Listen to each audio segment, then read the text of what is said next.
President Biden wrapping his European tour in Helsinki today, welcoming Russia's neighbor, Finland, to NATO.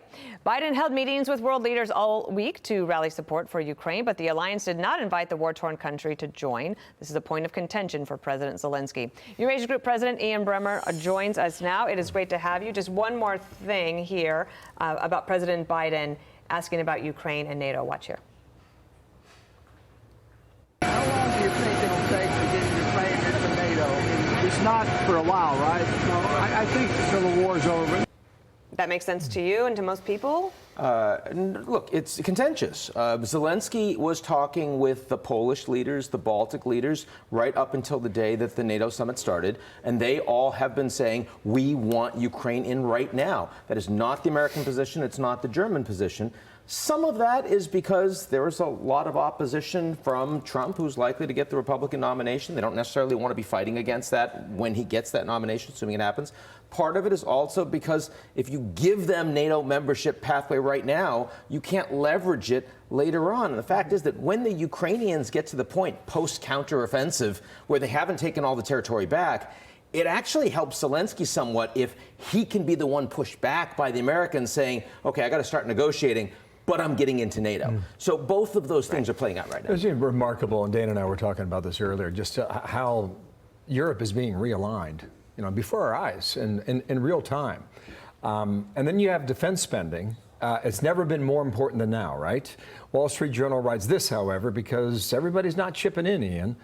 Canada is a military-free rider in NATO, it writes. Ottawa still spends only a pathetic 1.38% of GDP on defense, and yet the Canadian leader was there for all the meetings in Lithuania, getting credit for being there without ponying up what their responsibility and duty should be. The Europeans are spending far more. And as you said, the Germans even sending tanks. I mean, that was inconceivable something like that would have happened before the invasion. Canada's far away. The only geopolitical challenge that the Canadians really have on their borders is the Arctic, and that is something that they do see as a priority. They have to increase defense coordination with the Americans and capacity. But given how the Canadian economy is going and given the enormous lack of support for spending more on that as opposed to social services and the rest, they've got the same inflation problems the Americans do. You just don't have internal support for ramping up their defense spending. Well, then should we not have support for them being in NATO? I mean, I don't want Canada out of NATO, obviously, but I mean, I do think that it is harder for President Biden to keep all these making leaders these are cases. saying you take the war to them or the war is going to come to you. I will tell you that the Canadians do pretty much everything the Americans ask diplomatically, economically. For example, you talk about China on Huawei, on chips. You talk about the Russians on sanctions. I mean, the Canadians are in lockstep with the U.S. on policy, on defense. They are a laggard. That's very clear. There is a blockbuster movie coming out that I know you and Bill got tickets early to see. It's the Barbie movie, but there's a geopolitical controversy going on regarding a map. Let's show everybody here. So there's a map in the Barbie movie that shows China, and that's not that map. Let's see. There. Oh, there. Can you see it there? There's a little dot line off the coast of Asia. Is that supposed to symbolize something? Well, the map that caused all the controversy is the little tiny one there, right. And it's it's done in crayon. It's a couple of dots. It's 8 dots, not 9, and it's coming off of Asia. And of course, Warner Brothers is saying, "Oh no, come on! I mean, this is just like kids. We weren't doing anything." What Warner Brothers was doing, what Barbie was doing, maybe it was really Ken, was saying we have a hard time getting through the censors.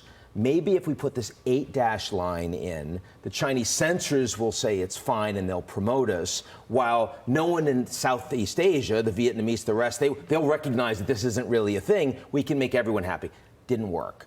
And, I mean, there were other... So who's most unhappy? Vietnam banned it. Vietnam banned it. Philippines was going to ban it. Now they're just saying you need to blur it. You remember Abominable, the Snowman movie, the Pixar? They got... all their screenings in Southeast Asia were shut down because they depicted 9-dash line. 9-dash line is insane. What's the difference between 8 and 9 dashes? Well, Does it matter? This was clearly... they were trying to show that this isn't geopolitical, this is, and they're trying to have it both ways. And how many people want to have it both ways? The NBA wants to have it both ways. That's true. Elon wants to have it both ways. Hollywood wants it both ways. The fact is, biggest box office in the world is China. But if you don't play by the censor rules, you aren't going in. And what are we going to do? We're going to beat on him back in the United States. Saw Mike Gallagher the other day, our friend, who's beating on Barbie and beating on Mattel, saying, why are you doing this, Warner Bros.? Well, you know, you can't make everyone happy in an environment that is this broken. Well, you make us happy by being here. Well, that's why I'm here. Great to have you. Thank you, Ian. I'm Steve Ducey. I'm Brian Kilmeade. And I'm Ainsley Earhart. And click here to subscribe to the Fox News YouTube page to catch our hottest interviews and most compelling analysis.